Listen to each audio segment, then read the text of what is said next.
जय हिंद दोस्तों, मैं लवी पालीवाल स्वागत करता हूं आप सभी का आपके अपने YouTube चैनल जीएस क्रांति विद लवी में। दोस्तों, इससे पहले की वीडियो में हमने पढ़ा था कि संविधान की यात्रा क्या रही है, कैसे संविधान बना है, संविधान की प्रत्यक्ष मांग किसने की, अप्रत्यक्ष मांग किसने की, सांकेतिक मांग किसने की। तो संविधान की जो प्रत्यक्ष मांग की थी, संविधान की प्रत्यक्ष मांग सबसे पहले मानवेंद्र नाथ रॉय साहब ने की थी सन 1934 में। इससे पहले हमने पढ़ा था सांकेतिक मांग। सांकेतिक मांग महात्मा गांधी जी ने की थी सन 1922 में। उन्होंने संकेत के द्वारा संविधान की मांग को उठाया था और क्या कहा था कि स्वराज भारतीय लोगों की इच्छा की अभिव्यक्ति होगा, न कि ब्रिटिश संसद का दिया हुआ कोई उपहार होगा। इससे पहले फिर हमने पढ़ा था अप्रत्यक्ष मांग को, और अप्रत्यक्ष मांग सन 1895 में बाल गंगाधर तिलक साहब ने उठाई थी और उन्होंने इस मांग को उठाया, यानी कि अप्रत्यक्ष मांग। उन्होंने एकदम से नहीं कहा कि हमें संविधान चाहिए, उन्होंने कहा कि हमें स्वराज चाहिए और उन्होंने एक बिल प्रस्तुत किया था, कॉन्स्टिट्यूशन ऑफ इंडिया बिल। इसी को कहा गया है स्वराज बिल। इसके बाद सन 1906 में स्वराज की मांग उठाते हैं दादा भाई नौरोजी कांग्रेस के कलकत्ता अधिवेशन में। और इसी के लिए मैंने बताया था कल कि इस बार प्रश्न पूछा जाता है कि स्वराज शब्द का प्रयोग सबसे पहले किसने और कहां पर यूज किया था। लेकिन स्वराज शब्द के जन्मदाता कौन थे? वो थे आर्य समाज के संस्थापक स्वामी दयानंद सरस्वती।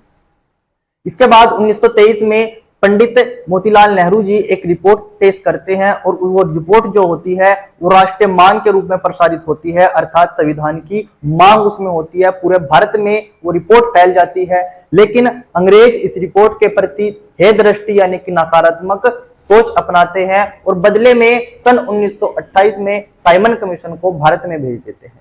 जैसे ही साइमन कमीशन भारत में आता है सन 1928 में, तो भारतीयों द्वारा इसका जबरदस्त विरोध किया जाता है।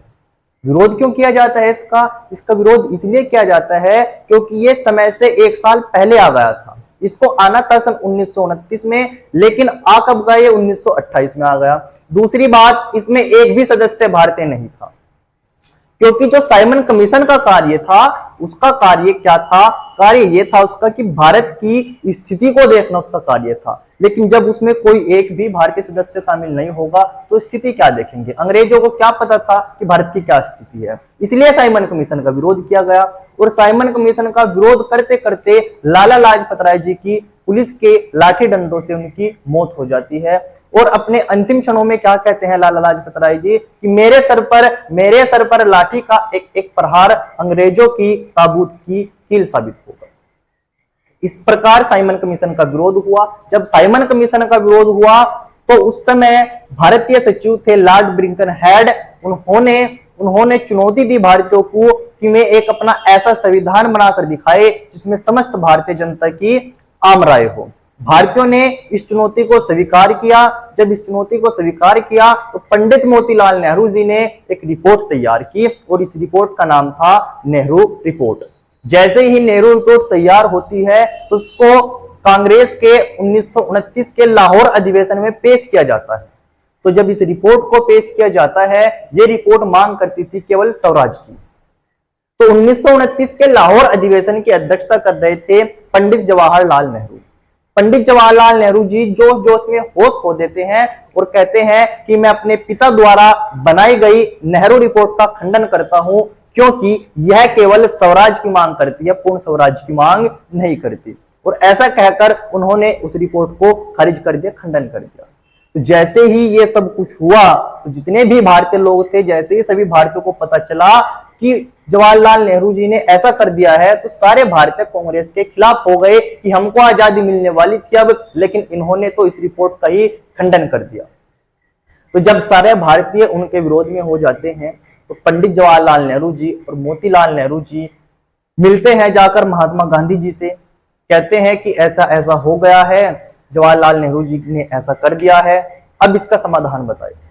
तो महात्मा गांधी जी कहते हैं कि मैं तो पहले ही असहयोग आंदोलन वापस ले चुका हूं, मुझसे तो भारतीय लोग वैसे ही नाराज है, अब कैसे में हमारी साथ लगेंगे। फिर भी लेकिन महात्मा गांधी जी कुछ रास्ता निकालते हैं। महात्मा गांधी जी एक 11 सूत्रीय मांग तैयार करते हैं और 11 सूत्रीय मांग में क्या था, उन्होंने 11 मांगे रख दी। 11 मांगे कैसी कैसी रख दी? जैसे उन्होंने कहा कि जो किसानों पर अंग्रेज लगान लगाते हैं, इस लगान को माफ किया जाए। तो जैसे ही किसानों की लगान माफ करने की बात आती है रिपोर्ट में, तो जितने भी भारत के किसान होते हैं सब हो जाते हैं दोबारा से फिर किसके साथ, कांग्रेस के साथ। उसके बाद दूसरी मांग क्या कर दी उन्होंने कहा कि जितने भी हमारे क्रांतिकारी नेता हैं उनको हथियार रखने के लाइसेंस दिए जाए। तो जब ये मांग कर दी तो जितने भी क्रांतिकारी नेता थे सब हो जाते हैं दोबारा से किसके साथ, कांग्रेस के साथ। उन्होंने कहा कि जो नमक बनाने का अधिकार है वो भारतीयों को दिया जाए। अब नमक की जरूरत हर घर में होती है, तो जितने भी भारत में लोग थे या महिला थी या पुरुष थी वो सब हो जाते किसके साथ, दोबारा से कांग्रेस के साथ। फिर कहा उन्होंने कि शराब बंदी की जाए, तो जितनी भी महिला थी वो सब हो जाती है किसके पक्ष में, कांग्रेस के पक्ष में। तो ऐसे ऐसे करके गांधी जी ने 11 सूत्रीय मांग तैयार की, और 11 सूत्रीय मांग तैयार करने के बाद सभी भारतीयों को दोबारा से अपने पक्ष में कर लिया था। इसके बाद हमने पढ़ा था कि कांग्रेस ने भी 1938 में जब अधिवेशन होता है हरिपुरा में, और हरिपुरा में अधिवेशन जब होता है इसकी अध्यक्षता कर रहे होते हैं सुभाष चंद्र बोस जी।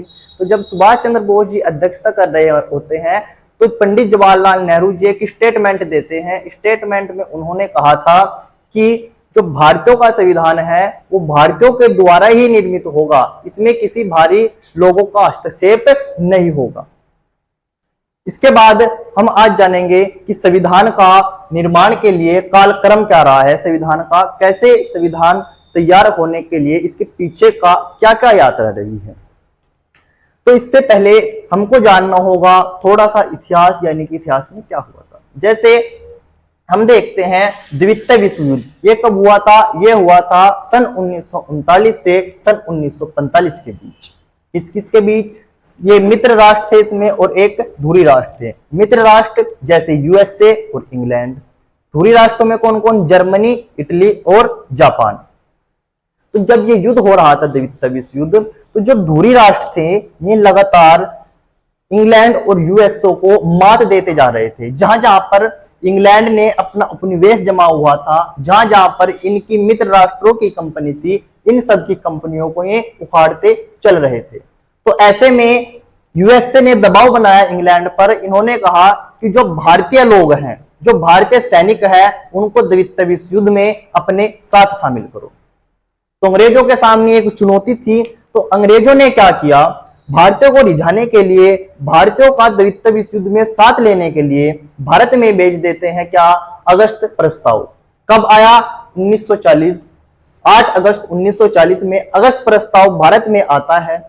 भारत में आता है तो उस समय भारत के वायसराय थे लॉर्ड लिनलिथगो। तो जैसे ही ये आता है भारत में, इसमें देखा जाता है कि इसकी मुख्य बातें क्या है, इसमें बिंदु क्या क्या दे रखे हैं इन्होंने। तो बिंदु थे कि डोमेनियन स्टेट का दर्जा भारत को दिया जाएगा। नंबर दूसरी बात, युद्ध के पश्चात संविधान सभा का गठन किया जाएगा। डोमेनियन स्टेट को समझना होगा कि डोमेनियन स्टेट क्या होता है। डोमेनियन स्टेट वो होता है जहां किसी भी राज्य में उसकी आंतरिक जो शक्तियां होती है, जैसे विधानसभा होती है, जैसे न्यायिक शक्तियां होती है, कार्यपालिका की शक्ति होती है, वो सब तो वहां के जो अध्यक्ष होंगे, यानी कि जो उस देश के नेता लोग होंगे, वो वहां की शक्तियों को देखेंगे। लेकिन जो वहां का राज्य अध्यक्ष होगा वो होगा जहां पर किसी देश का उपनिवेश है, जहां पर किसी देश ने उपनिवेश किया हुआ है, वो वहां का पूरे राष्ट्र का अध्यक्ष होगा। इसे ही कहा गया था डोमिनियन स्टेट। दूसरी बात क्या कहा कि युद्ध के पश्चात संविधान सभा का गठन किया जाएगा, यानी कि जब युद्ध खत्म हो जाएगा उसके बाद भारतीयों के लिए संविधान सभा का गठन किया जाएगा। लेकिन भारतीयों ने इनकी बातों को नहीं माना और अगस्त प्रस्ताव को खारिज कर दिया, इसको वापस भेज दिया। जब यहां से भी अंग्रेजों की बात नहीं बनी, ऐसे ही फिर 2 साल बीत जाते हैं। 2 साल बाद बीत जाने के बाद क्या होता है, अंग्रेज फिर क्या करते हैं, भारत में क्रिप्स मिशन भेजते हैं। और क्रिप्स मिशन भारत में कब आता है, ये आता है सन 1942 में। इसकी प्रमुख बातें, मुख्य बातें क्या थी, इसकी बातें ये थी कि युद्ध के पश्चात संविधान सभा का गठन किया जाएगा, यानी कि जब युद्ध समाप्त हो जाएगा तो इसके बाद भारत की संविधान सभा का गठन किया जाएगा, जिसके तहत भारत का संविधान निर्माण किया जाएगा। इसके बाद क्या है, इसका विरोध जो करते हैं क्रिप्स मिशन का विरोध करते हैं मोहम्मद अली जिन्ना। विरोध क्यों करते हैं? ये कहते थे कि मोहम्मद अली जिन्ना ने पृथक पाकिस्तान की मांग करते हुए इसे मानने से इनकार कर दिया। अर्थात मोहम्मद अली जिन्ना कह रहा था कि हमें एक अलग देश चाहिए, लेकिन अंग्रेजों ने स्पष्ट मना कर दिया कि देश तो एक ही रहेगा, लेकिन जैसे ही युद्ध समाप्त होगा, युद्ध समाप्ति के बाद इसके देश के लिए एक संविधान सभा का गठन किया जाएगा। महात्मा गांधी जी ने इसे पोस्ट डेट चेक की संज्ञा दी। पोस्ट डेट चेक क्यों कहा महात्मा गांधी जी ने इसे?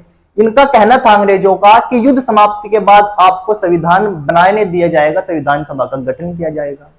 लेकिन गांधी जी ने कहा पोस्ट डेट चेक। अर्थात एक एग्जांपल से समझेंगे, जैसे हमको पैसों की आवश्यकता तो आज है, लेकिन हमको चेक दिया जा रहा है 2 दिन बाद का। तो जब 2 दिन बाद हम पैसे लेने जाएंगे, चेक तो हमारा भुन जाएगा, लेकिन पैसों की आवश्यकता तो हमें 2 दिन पहले थी, अब उन पैसों की कोई वैल्यू नहीं रही। अर्थात इनका भी यही मानना था गांधी जी का कि जब हमको आजादी तो आज चाहिए, लेकिन हमको आजादी युद्ध समाप्ति के बाद दे रहे हैं, इसलिए गांधी जी ने क्रिप्स मिशन को पोस्ट डेट चेक अर्थात आगामी तिथि का चेक कहा था। इसके बाद इसको भी जब भारतीय लोगों ने मानने से इनकार कर दिया, फिर क्या करते हैं अंग्रेज? भारत में कैबिनेट मिशन भेजते हैं, और कैबिनेट मिशन भारत में कब आता है? ये आता है सन 1946 में। तो जब कैबिनेट मिशन भारत में आता है, इसमें 3 सदस्य शामिल होते हैं। 3 सदस्य कौन कौन होते हैं? इसके अध्यक्ष होते हैं लॉर्ड पैंथिंग लॉरेंस, और अन्य 2 सदस्य स्टेफोर्ड क्रिप्स और एवी अलेक्जेंडर।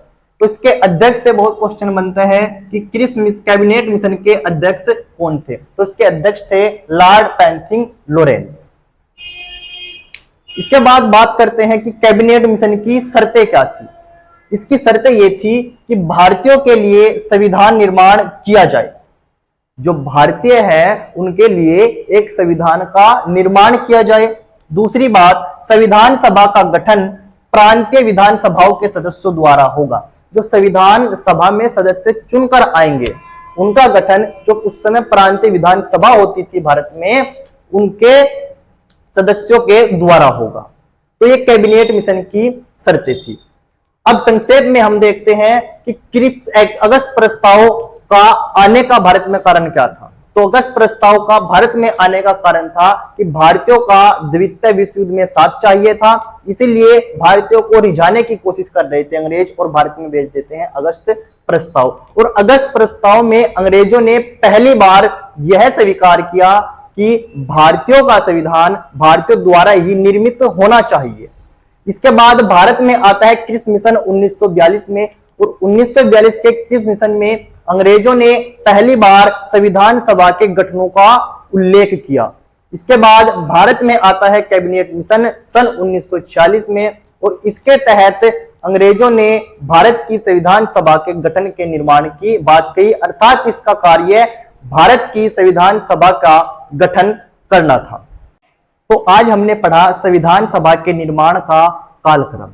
आशा करते हैं आप सबको पढ़ाया हुआ बहुत अच्छे से समझ में आया होगा। यदि आपको हमारी वीडियो अच्छी लग रही है तो चैनल को सब्सक्राइब कीजिएगा, वीडियो को लाइक करिएगा तथा कमेंट करके हमें जरूर बताइएगा कि आपको वीडियो कैसी लग रही है। जल्द ही मिलते हैं दोस्तों नेक्स्ट वीडियो में। तब तक के लिए टेक केयर, बाय बाय, जय हिंद, जय भारत।